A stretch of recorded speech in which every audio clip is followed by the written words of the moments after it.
is a huge and extremely well-oiled and run organization.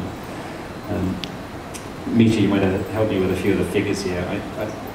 The way it breaks down is this: you have, was it 8 judges, 9 judges? No, we have a total of 13 judges. Okay, first. And we have a first round judging and we have a second round judging. And Philip was in the second round judging.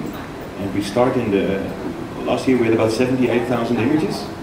And what we do in the first round is we really want to have only the good images, which probably will win the prize, have them over in the second round jury. And in the first round jury, an image, we have 5 jurors and only 1 vote is enough to have it in the second round. And in the second round, people are going to discuss which photographs are going to win a prize, and which is done by 9 jurors. Well, so there, I couldn't remember how many jurors there were. So it's an incredible amount of work. It's and it's a great learning curve. And the area where most people fall down and don't win prizes and immediately shoot themselves in the foot is in their editing. And it's really, really quite simple. When you're looking at, I'm talking about essays here, so photo essays, I think the maximum allowed is 12 pictures in one essay.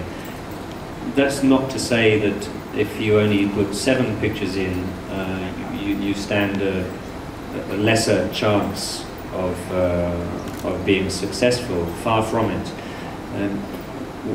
We looked at a lot of essays with perhaps 12 images in, and perhaps 7 or 8 of those images were just incredible, beautiful pictures with a lot of soul, spontaneity, empathy.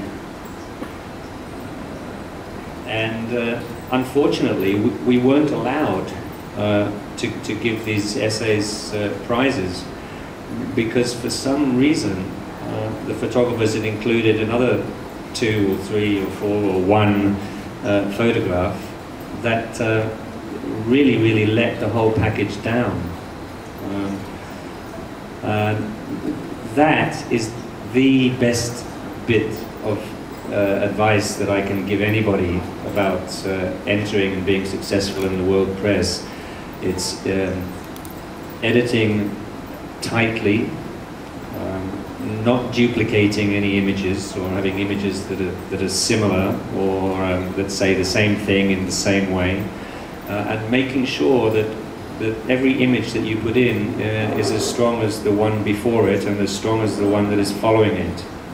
If you can remember to do that and be very severe with your editing and honest with yourself, then I think your chances go up exponentially of taking away an award. I think it's very important to. I was just saying that before that your responsibility must lie with the people that you're photographing. It's also, you hear in the industry, you'll hear photographers saying, okay, I'm off to do this story for Marie Claire next week, so I'm going to shoot it like this. I'm going to shoot it Marie Claire style, and then next week they'll be going and doing something for, I don't know, Stern, so they'll be doing it Stern style. That is all wrong as well. If you're going to do that, you become a technician. You're just doing advertising photos and products. What you need to do is to develop your style.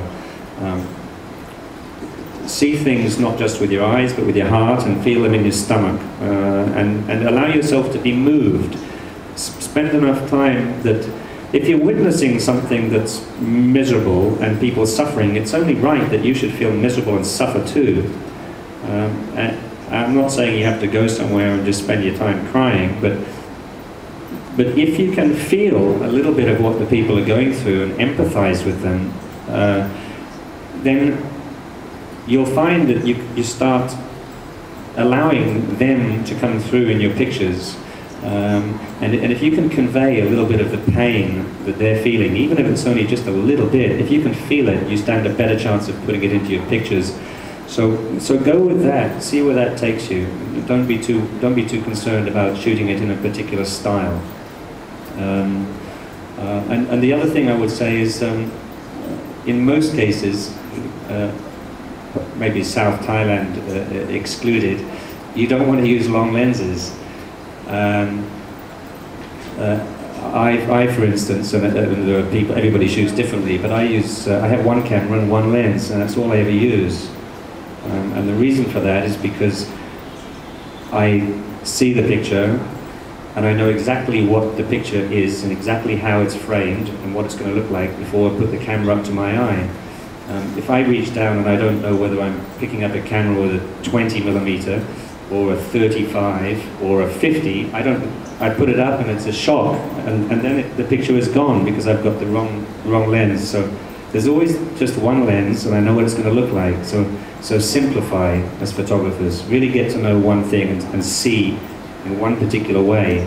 Don't use lenses to see things or get lazy and you just use a lens for an effect. But you know, it should be you. It should be your eyes that are determining what the picture looks like. I hope that made some sense. I'm very happy to answer as many questions as you might have afterwards, but I should pass the floor back. Thank you.